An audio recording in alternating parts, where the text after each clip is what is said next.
Centrados en la época de mediados del siglo XVI, hablaremos de uno de los grandes teólogos que nos dio la historia, como lo es el maestro Francisco de Vitoria. Francisco de Vitoria nace en el año de 1492 y fallece en el año de 1546. Es considerado como uno de los personajes del Renacimiento. Vitoria nace en la ciudad de Burgos, España.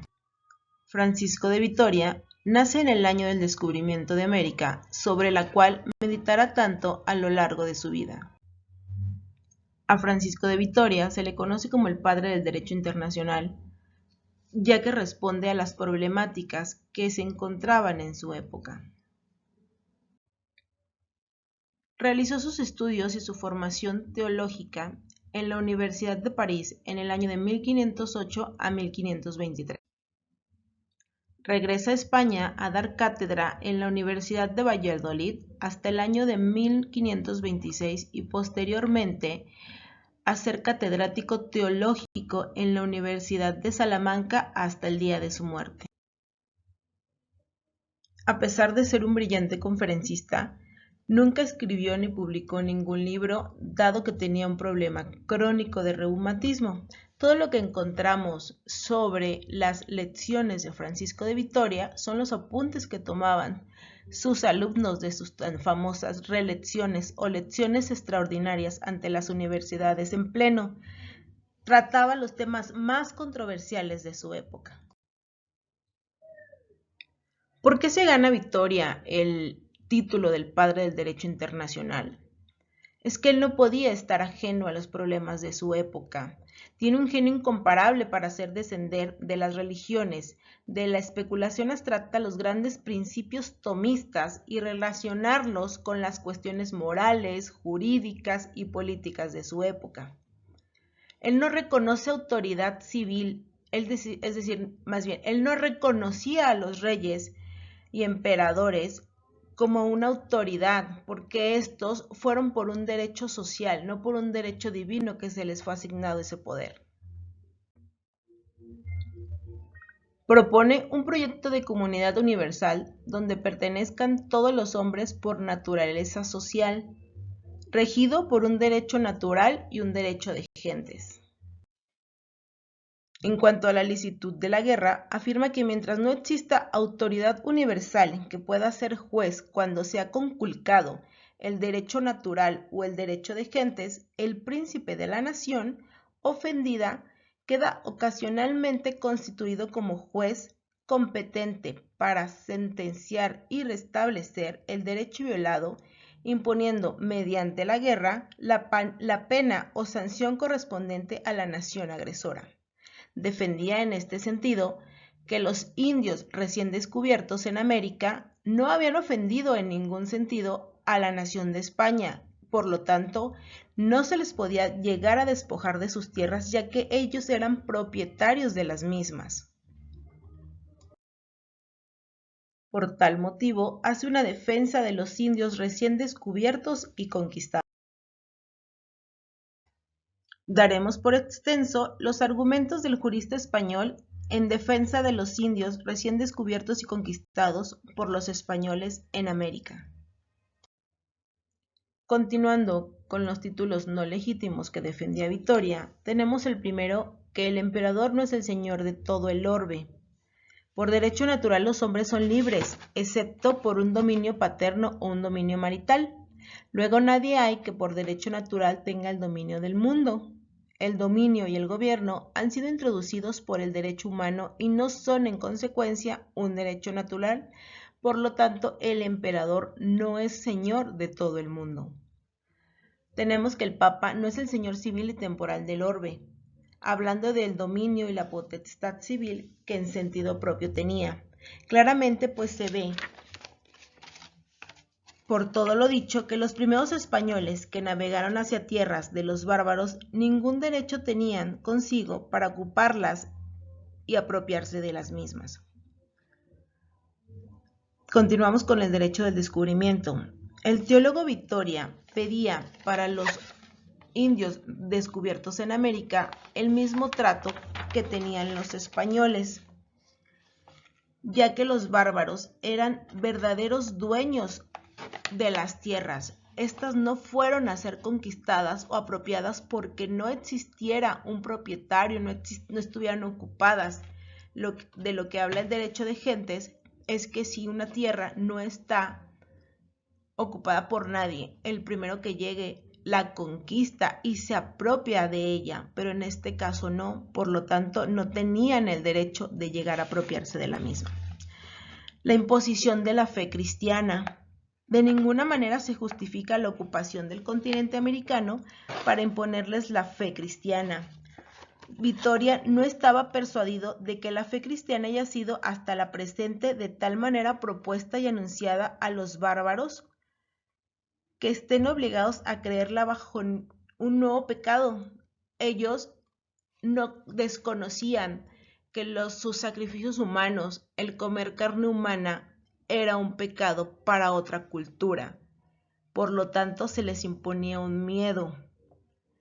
No se ve, pues, que les hayan sido predicada la religión de Cristo lo bastante piadosa y convenientemente para que estén obligados a asentir, aunque la fe haya sido anunciada a los bárbaros de un modo probable y suficiente y estos no la hayan querido recibir, no es lícito por razones hacerles la guerra ni despojarle de sus bienes. Continuando con que la conquista es ilícita por los pecados de los indios, pues como ya lo comenté antes, ellos desconocían, para ellos un sacrificio humano era una situación de honor para quien la recibía, porque pasar ese sacrificio hacía que existieran cosas nuevas y cosas buenas para la gente de esa comunidad, de esa región.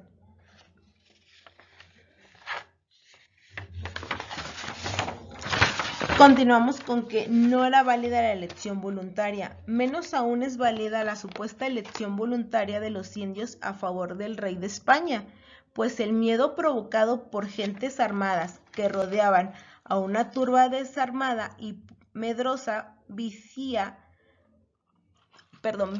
toda la elección del texto.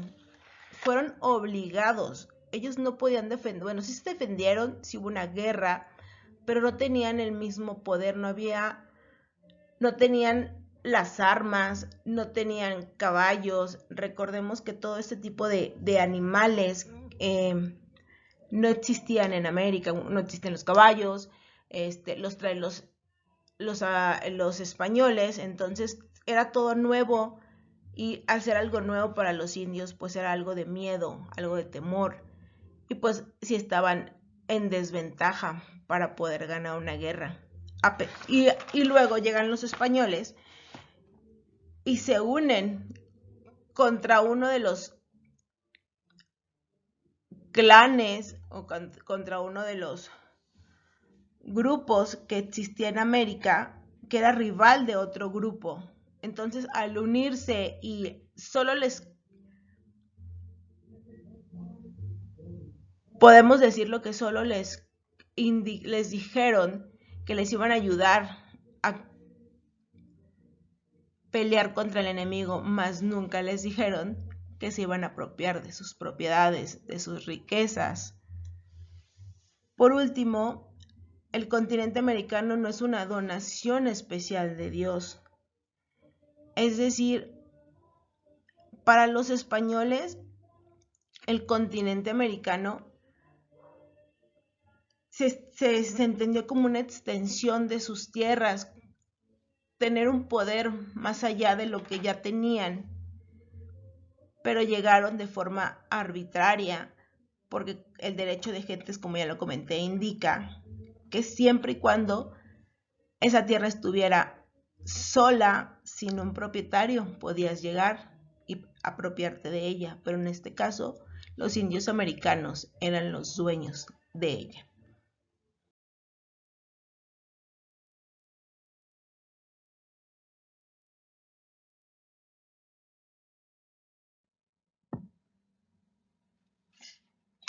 Continuando con los títulos legítimos que defendía Victoria, que proponía, que le dan el nombramiento de padre del derecho internacional, tenemos como primero el derecho a la comunicación y a la migración. Es decir, que las personas tengan un derecho libre a comunicarse, un derecho libre al movimiento, un derecho a un comercio internacional, a que yo pueda moverme a otras naciones, a que yo pueda comunicarme con gente de otras naciones, a que yo pueda comerciar mis productos y que exista una equidad entre lo que yo ofrezco y lo que me vayan a pagar. La apropiación de la propagación, de la religión cristiana. Este segundo título legítimo sería la propagación de la religión cristiana, podríamos llamarlo un derecho de predicación, que dejara intacta la posibilidad de aceptar o rechazar el mensaje, de tener una fe, de creer en algo que para ellos era desconocido en su momento. El título de amistad y sociedad humana, mediante el cual los españoles defendieran que los indios tuvieran los mismos derechos que ellos. Derecho a conservar la fe cristiana. El cuarto título idóneo sería comprensible en aquel régimen del siglo XVI, donde la salvaguarda de la fe era considerable un valor supremo. Hoy nos cuesta trabajo aceptarlo, pero corresponde al concepto de orbe cristiano de la época. El quinto, la supresión de los sacrificios humanos. Como lo comenté anteriormente, en las tierras donde se llevaban a cabo sacrificios, pues eran sacrificios que para ellos consideraban honorables. Entonces, el hacerles saber que una persona que era sacrificada no era inhumano porque pues no había cometido ningún delito, por así decirlo, quedaba ya como un derecho a elegir, a creer en una fe. Entonces se suprime esta parte de hacerles entender que era humanamente correcto hacer y que no, y se suprimen estos sacrificios humanos. La humanidad del rey de España. El sexto título legítimo podría ser la sustitución de la soberanía mediante la voluntad de elección que la mayoría de los bárbaros hicieran al rey de España como gobernante. Es decir, yo elijo si efectivamente quiero unirme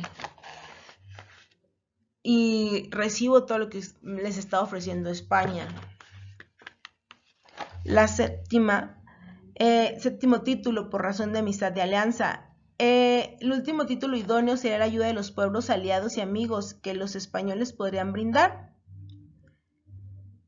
Hacia casi eran entre los tlaxcaltecas y los españoles contra los mexicas. Recordemos que cuando llegan los españoles se unen con los tlaxcaltecas para en la guerra pelear estos dos juntos contra los mexicas y de esta forma derrotarlos. Y como ya lo comenté, pues los españoles llegaron con armas, llegaban con lo que los indios denominaban bestias, que eran los caballos. Entonces pues tenían mayor poder. Y a pesar de que eran pocos, 500 españoles unidos contra los mexicas, que sí conocían el territorio, que conocían cómo peleaban sus enemigos, pues fuera mucho más viable que les ganaran a los mexicas. Por la incapacidad de los indígenas para gobernarse a sí mismos. Esta no era una razón para que España llegara y gobernara, para que España llegara y los despojara de sus tierras, para que España llegara y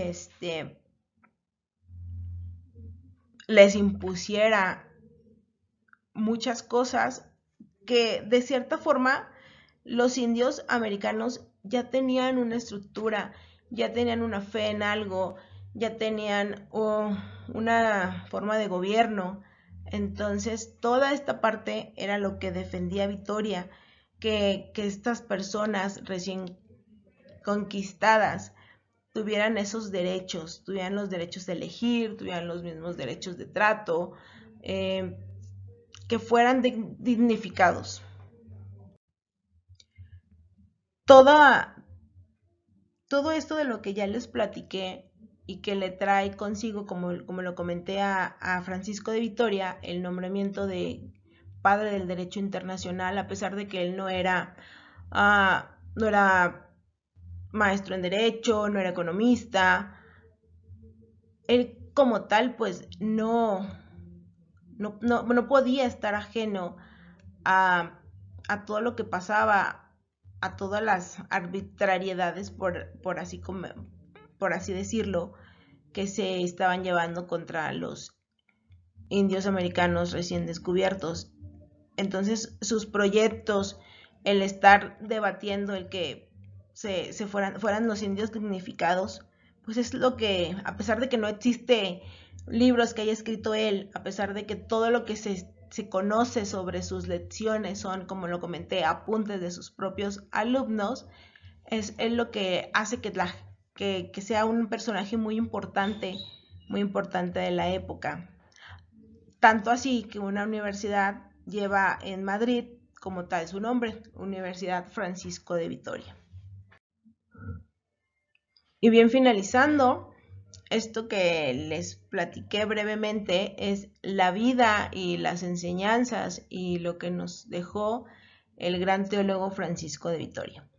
Mi nombre es Marisol Escamilla Ramírez, soy alumna del tercer cuatrimestre de la licenciatura en Derecho en modalidad de impulso.